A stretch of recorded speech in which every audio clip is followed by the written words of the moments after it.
Another Friday edition of the WDFN.com Friday Faceoff. Good to have you here. We're ready for a football weekend. High school football tonight, college next weekend, NFL the week after that. We're ready to go. It's Eric Chase, Matt Shepard from Shep in the morning. You know you got your sunglasses on your hat there? I do. You're like the outfielder. So when the sun goes in your face and you drop the ball, we're going to rip on you. Yeah, I can never understand why outfielders would leave it on top of their helmet or on top of their hat. Yeah. It's the kids, that generation. Well, remember, in my generation, it was just the flip down. I know. But today, I see guys wear those sometimes. They don't even flip them down. I wear those things too, and they hurt like hell. They weren't made for comfort. Well, they hurt. Yeah, they hurt right here on the bridge of the nose and a little bit behind the ears. Yeah. But they did work. I'll give them that. They did. All right, let's talk about some football. This Maurice Jones-Drew guy, MJD, Mojo Drew, whatever you want to call him, down in Jacksonville. I've heard you say he's the face of the franchise. It's a bad franchise. A lot of people thought when Shad Khan bought the team last year, it's only a matter of time before they're in L.A. They're going to play some games in London. For now, they're in Jacksonville. They don't have their all-pro running back with Maurice Jones-Drew. He wants more money. They don't want to give him more money. People here, listening to us, want him in Detroit. Well, he's also under contract for another 2 years. The reason he's the face of the franchise is because Justin Blackman hasn't been around long enough, and you don't make Eugene Monroe, a left tackle, the face of your franchise. Not many people use a tackle at that position. He's already owed about $4.5 million this year, and he's upset about that. He would make close to $5 million next year, but he wants to make Chris Johnson-like money. I don't think the Titans are happy that they re-signed him. I don't understand what. I do understand why people want him here, because they feel like if there is a dire need that Detroit needs addressed, it's the running back. Forgetting that they drafted Michael LeSure a year ago, forgetting that there are plenty of teams in this league that get by without a 1,000-yard rusher or a 100-yard per game rusher. This is a ridiculous, and it's a fantasy for people who think that you could just give up some first-round draft picks for Maurice Jones-Drew, who will be 27. It's proven that most running backs at the age of 28 start to decline. It's also proven that Detroit's salary cap is in big trouble, and that this is a team that needs other areas addressed after this season, because you're going to have so many UFAs, so many restricted free agents. This team has got a lot of work to do financially. And the other thing people forget is, okay, you've just traded whatever you traded for Maurice Jones-Drew. He's in Detroit, love the Motor City, good to be here, ready to go with Stafford and Calvin to win a title.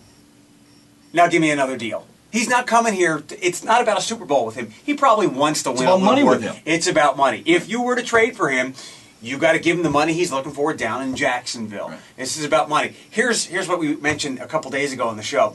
If there's a team, this all has the makings of a move that I think the Patriots make. This is the Belichick move. They swoop in, they grab the superstar. He's younger than Corey Dillon when they did that a bunch of years or so ago. Yeah. But, you know, Bill Belichick looking at Shane Vereen, Stephen Ridley saying, I can't keep doing this forever. Tom Brady's 35 years old. I'm going all in with the Patriots this year and Brady, and they loaded up with the tight ends.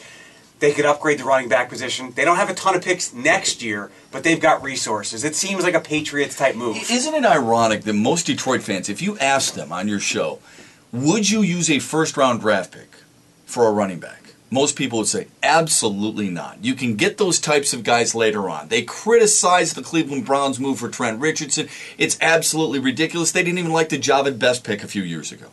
Yet now they're willing to give up not one, but two first-round draft picks for a 27-year-old. He's also 27. Sure. He's also has over 2,000 carries under his collective belt. It's not like this guy's some spring chicken. He's beat up. I wouldn't say he's beat up. He's never had a major injury, but he's got some mileage on him. Well, he had a knee injury. He criticized Jay Cutler for missing a game a couple of years ago in the playoffs when Maurice Jones-Drew had the exact same injury, didn't even travel with his club. He felt it was so...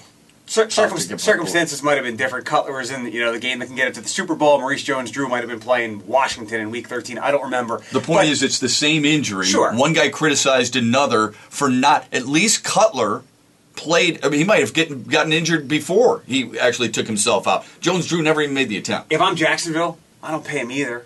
I wouldn't pay him either. With or without Maurice Jones-Drew, you're probably not going to the playoffs. And the worst thing that could happen to Maurice Jones-Drew is week 1, regular season, I don't know who Jacksonville plays. I think it's Rashard Jennings, who's been his backup. They're grooming him for that start week 1. 90 yards, a couple of catches, touchdown, and then all the leverage goes away because we know he's a damn good running back. Yes. As durable, and not a bad receiver out of the backfield either. Absolutely. He's a damn good running back. He's proven he's decorated. He's never had a devastating injury where he's missed multiple games.